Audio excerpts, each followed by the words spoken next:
and the world knows these events and consider that could be very dangerous for aeronautical situation, especially in my country. I don't know why in my country that's occur frequently, but the point is that happens, and we consider dangerous, and we had only, unfortunately, one crash, but we don't want to have another more. Thank you very much, and I'm sorry for my English.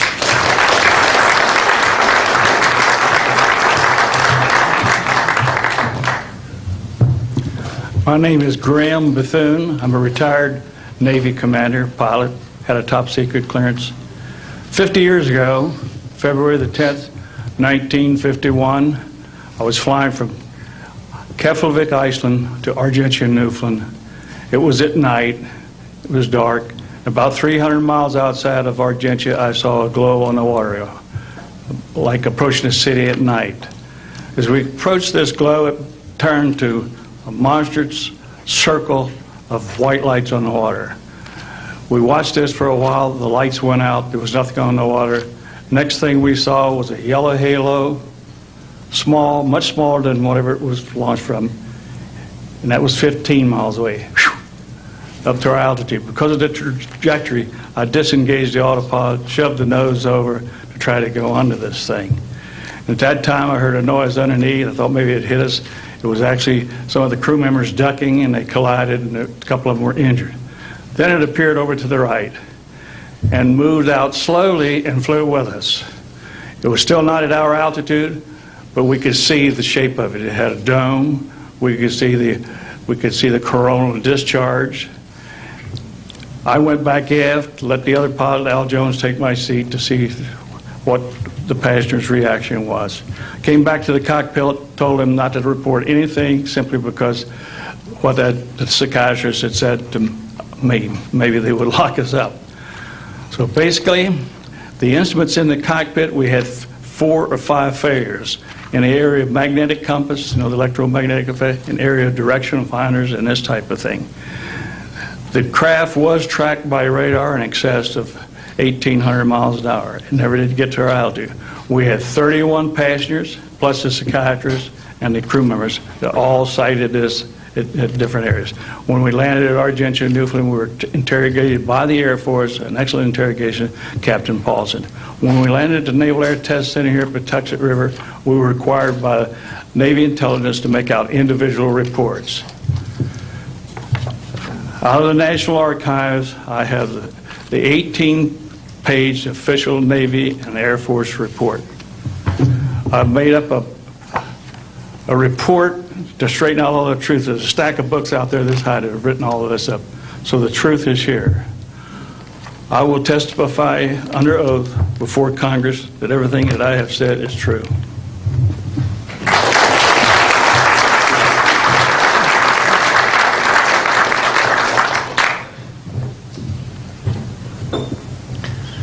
My name is Dan Willis. I was in the United States Navy. I held a top secret crypto level 14 extra sensitive material handling security clearance. I worked in the code room at the Naval Communications Station in San Francisco. In 1969, I received a priority message from a ship near Alaska that was classified as secret. The ship reported emerging out of the ocean near port bow, a brightly glowing reddish-orange elliptical object, approximately 70 feet in diameter, emerged out of the water, shot into space, traveling at about 7,000 miles per hour. This was tracked on ship's radar and substantiated. Years later, I worked at the Naval Electronic Engineering Center in San Diego for 13 years. The co-worker who I worked with worked at the NORAD facility. When he first started working at the facility, he noticed objects going on the screens that track everything out in space and in the air, objects going off the scale, doing right-angle turns. When he inquired, his older supervisor advised him that, quote, it was just a visit from one of our little friends. He thought this was a little unusual. These statements are true. I'm willing to testify under oath before Congress. Thank you.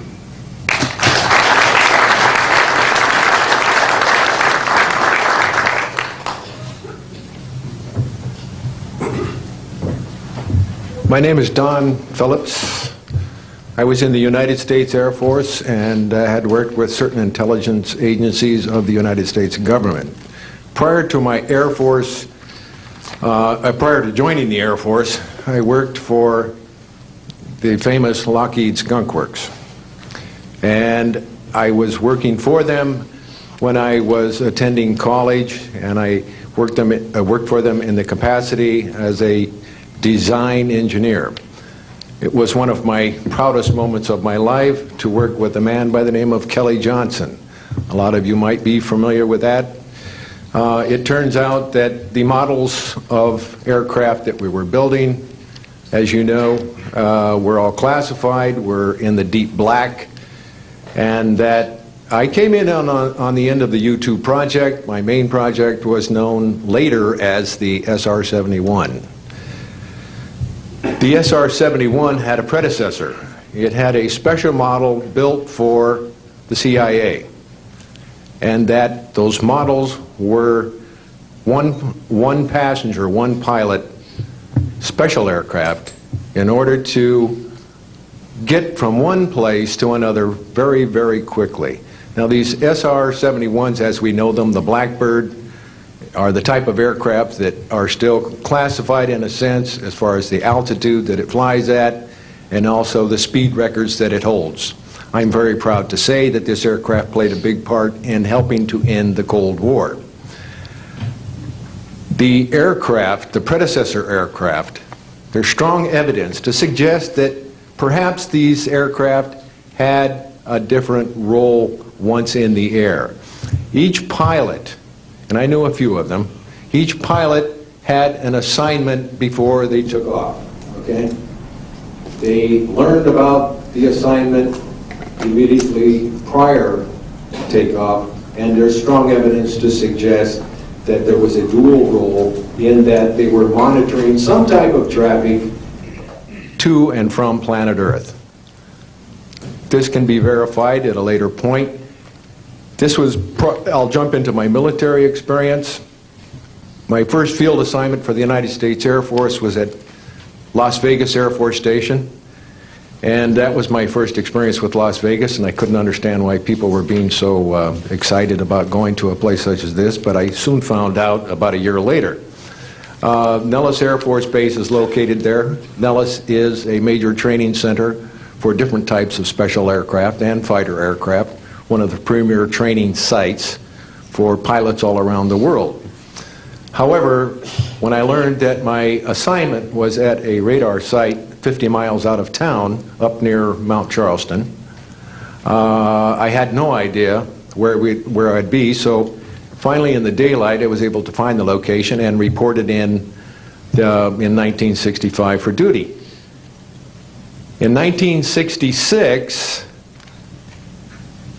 early in the morning, about 1 to 2 a.m., I was staying there on base, and our barracks were at about 8,000 feet. I heard a lot of commotion. You know, at that altitude, sound carries tremendously. And I thought, well, it's early in the morning, it's summertime, and there is a lot, it's very warm, and maybe I should get up and take a look. I didn't really want to, but I got up and took a look, walked up to the main road up near my office, which was the commander's office. I was on the commander's staff, Lieutenant Colonel Charles Evans. And I was saying, who's making all this noise? Who's making all this noise at this time of the morning? So when I got within about 50 yards of the 4 or 5 people that were standing there, one being the chief of security, they were looking up in the air, and I said, gee, their heads are all looking at the same direction. Well, I looked up to the west, northwest, and to my amazement, there were lights flashing around the sky, moving at anywhere from what seemed like 2,400 to about 3,800 miles per hour. Now, the fact that we're taking an estimate from a distance, you know, we figured, well, this is quite something. However, we continued to watch these darting lights go across the sky and stop, absolutely stop, come to a dead stop, and reverse in an acute angle their direction, and then proceed on in sort of, they were traveling so fast that you could almost see a pattern left by, if you are computer people, when you move a mouse real quick across the screen, you see a little bit of a tail. Well, that's exactly the way these 6 or 7 craft worked. After 5 minutes of watching these things, they all seemed to group up to the west-northwest. Okay? They started to come in on a circle. But what I would like to point out is that where they were putting on their display in the north-northwest sky, just directly east of that is what is known as Area 51. Area 51 is a AEC name, okay? Atomic Energy Commission. That was the old name for Atomic Energy Commission. We knew it as the Groom Lake Flight Test Facility in the Air Force. And it was where we tested our aircraft after we got the prototype made from the Skunk Works. So here are these, let's get back to the circle in the sky. What they did was coalesce and started rotating in a circle, and then they disappeared. Well, I thought, gee, this is something that we have to keep quiet, and that was verified by the Chief of Security. But we waited there and talked it over for a little bit, and it seemed like, I think it was an hour. Then came the radar people from the scopes, which were at 10,000 plus feet, came down for their dinner at 2 o'clock in the morning, and the first person off the bus was a good friend of mine, Anthony Kesar. He said, he was white as a sheet, and he says, did you see that? Yeah, we all said, yeah, it was a nice display, what a show. He says, we documented them on radar. And he says, we didn't give them clearance, we just, the standing order was let them fly through the radar beam. He says, we documented 6 to 7 UFOs. Now, we don't know who was guiding those, but they were certainly intelligent, and we don't know where they landed because they coalesced and disappeared. So I will say at this point, to keep it short, that I will testify under oath as to what I say is true, and I will do so before Congress. Thank you.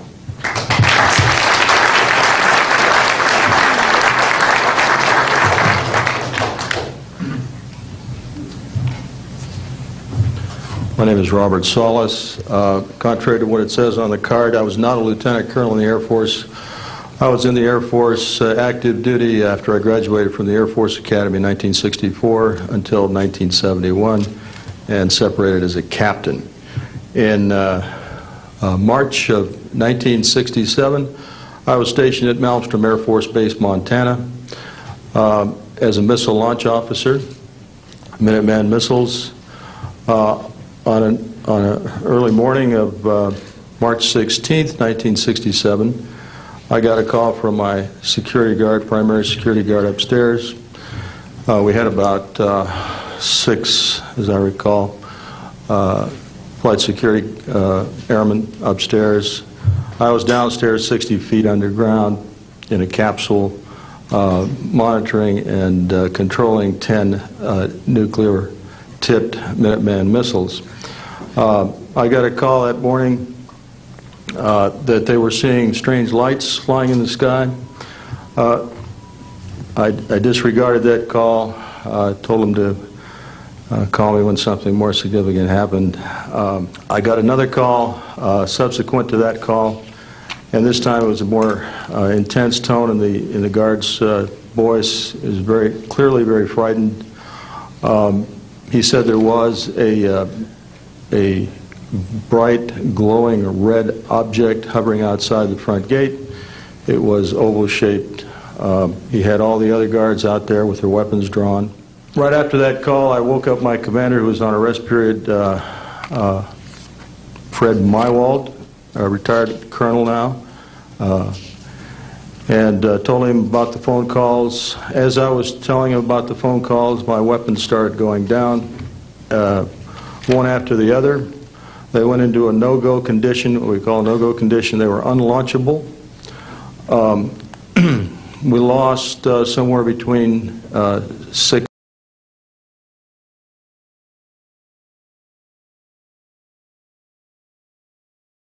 phone call of a UFO hovering outside the front gate.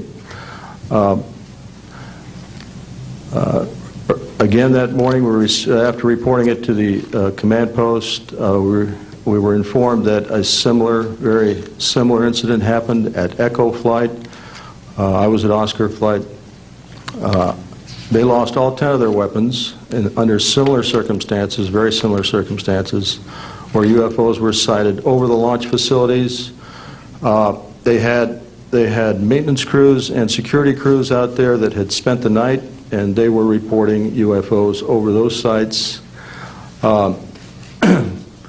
And the commander of that flight was Eric Carlson. He also separated as a captain, and the deputy commander was Walt Fiegel. He retired as a lieutenant colonel. We have those witnesses that I just mentioned, the names I just mentioned, have spoken of this event before, and they will back up this story. We also have documentation that I received through FOA requests from the Air Force outlining the Echo Flight incident, and including in that documentation a reference to UFOs. We have telexes covering this incident, and in one telex it says the fact that no apparent reason for the loss of 10 missiles can be readily identified is cause for grave concern to this headquarters. This was from SAC headquarters. So we've got those telexes. I've got about 12 witnesses that'll verify parts of this story, including of a man who investigated the incident afterwards for the Air Force, and you'll hear a little bit more about that from the next witness. And also another guard that witnessed a UFO in that same time period, and another officer who retired a full colonel who had other reports of UFOs.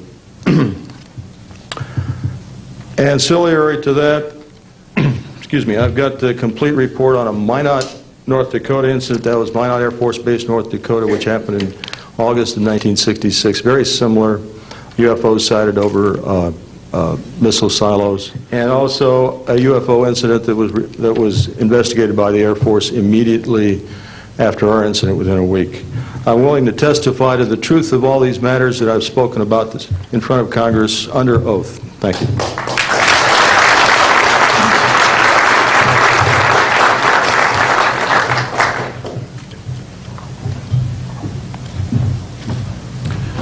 Good morning. My name is Dewayne Arneson. I served 26 years as a communication electronics officer in the U.S. Air Force, all over the world, including Vietnam. I was lucky to be selected to be commander of 3 different units in the Air Force. I held a top secret SCI TK clearance, and for those who don't know, it is slightly above top secret. I retired in 1986 as a colonel at Wright-Patterson Air Force Base in Ohio. I would like to relate about 3 different experiences, if you will, that relate to UFOs. As a young lieutenant over in Germany, at Ramstein Air Base, Germany, back in the early 60s, I was in charge of the cryptographic center. I had a top secret crypto clearance at that time, and I can clearly recall seeing a message that went through my crypto center which said that a UFO had crashed on the island of Spitsbergen, Norway, and the team of scientists were coming to investigate it.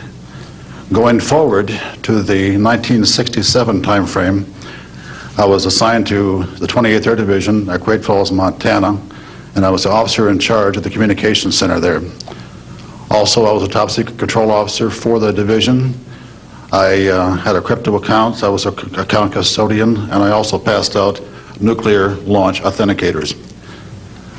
During that time, I can recall seeing a message come through that communications center which said, basically what Bob just got through talking about, is that a UFO was seen near the missile silos and the missiles were deactivated. Coincidentally, the person that Boeing sent to to investigate the particular missile conditions, if you will, what made them shut down, was my first manager at Boeing, Mr. Bob Kaminsky, who has since passed away. And I can recall him on different occasions. He lived close to me in Auburn, Washington. That's where I'm from. And he said, Arnie, he says, those missiles were perfectly clean. That was the result. So the one last incident concerned when I was as a commander of the unit in Great Falls, or in Caswell Air Force Station, Maine. I had contacts with the security police at Loring Air Force Base, and they told about UFOs that were seen near the nuclear weapon storage areas on Loring Air Force Base. And I'd be glad to testify to Congress that this is absolutely the truth. Thank you.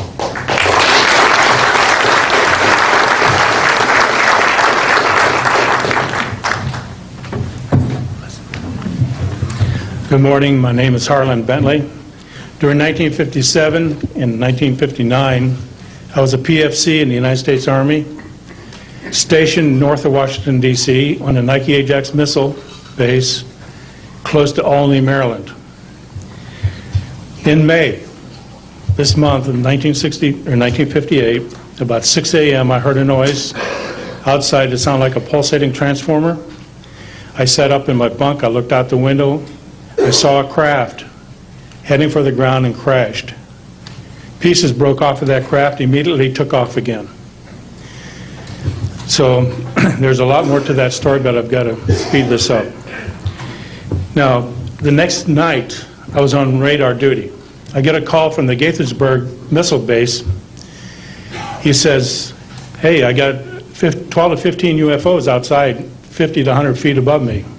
So I asked him, I said, what does it sound like? He took his head mic off, held it out the van window, and said, here.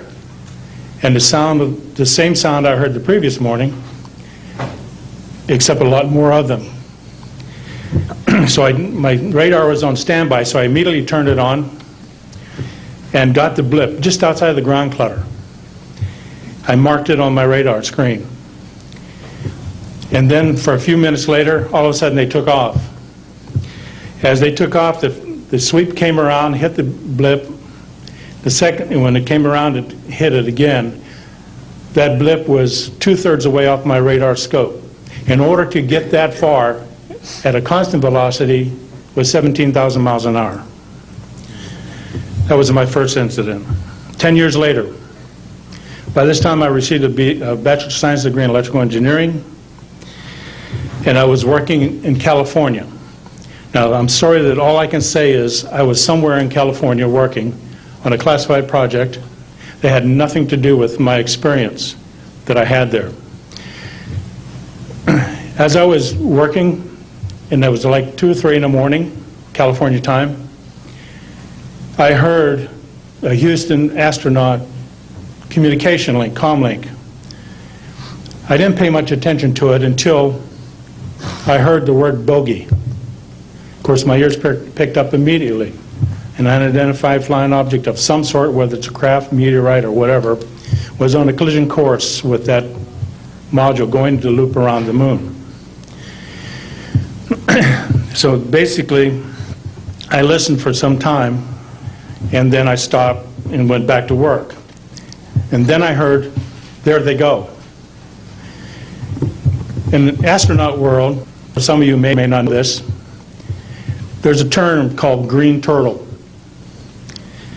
And it used to be, I don't know if it is today or not, but it used to be is you're not allowed to use profanity over the net. And the first person that does that, whoever hears it first and says green turtle, that astronaut's got to buy that man and his entire family a dinner at the most expensive place at Cape Canaveral. Well, to end this real quick, one of them said, damn, they went off, the UFOs took off. He says, damn, that was fast. And somebody yelled, green turtle. And then he said another word, a synonym to crap. And then somebody else yelled, green turtle. And you could see him, he grit his teeth, because now he had to buy 2 expensive meals. And my particular experience, I will testify before Congress if necessary, and explain exactly what happened. Thank you.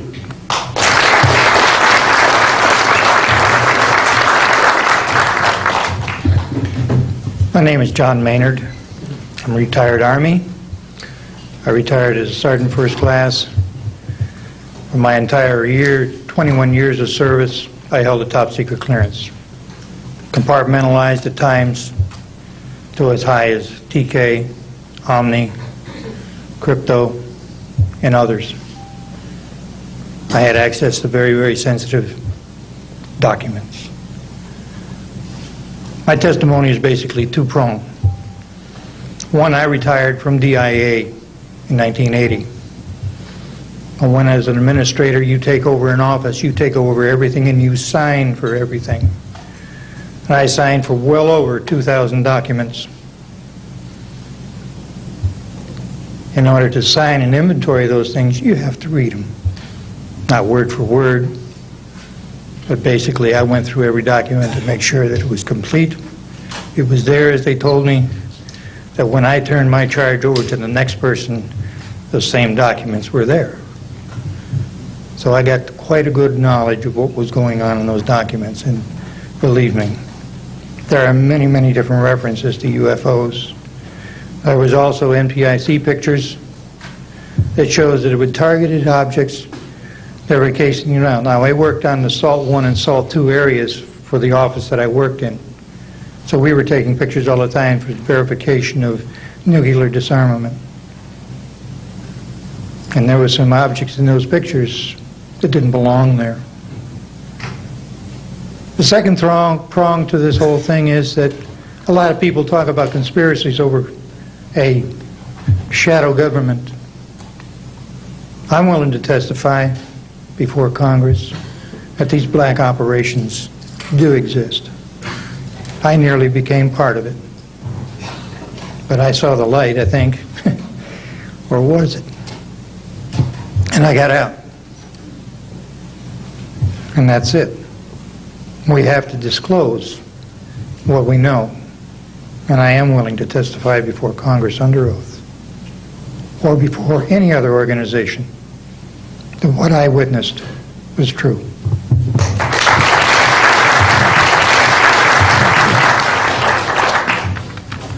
Good morning. My name is Karl Wolf, and I was a precision electronics photographic repairman with a top secret crypto clearance in the United States Air Force. I was stationed at Langley Air Force Base in Virginia. In 1965, in mid-1965, I was loaned to the Lunar Orbiter Project at NASA on Langley Field. Dr. Colley was in charge of that project.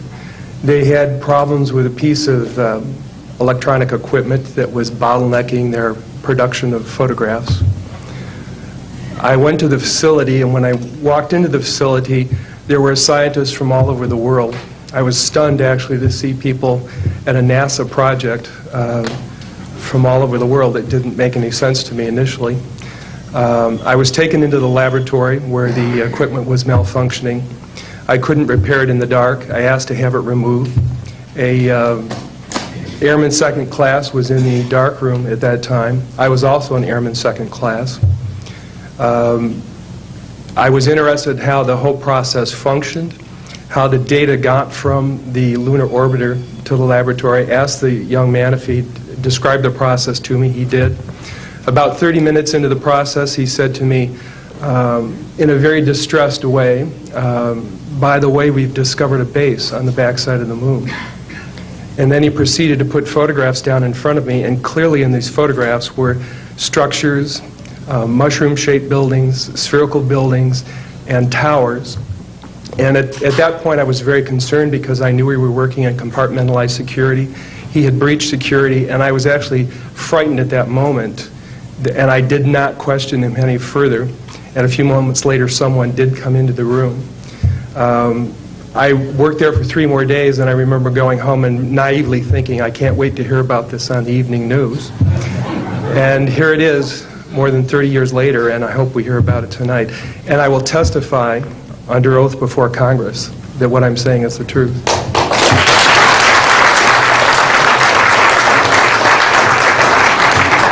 Thank you, Karl.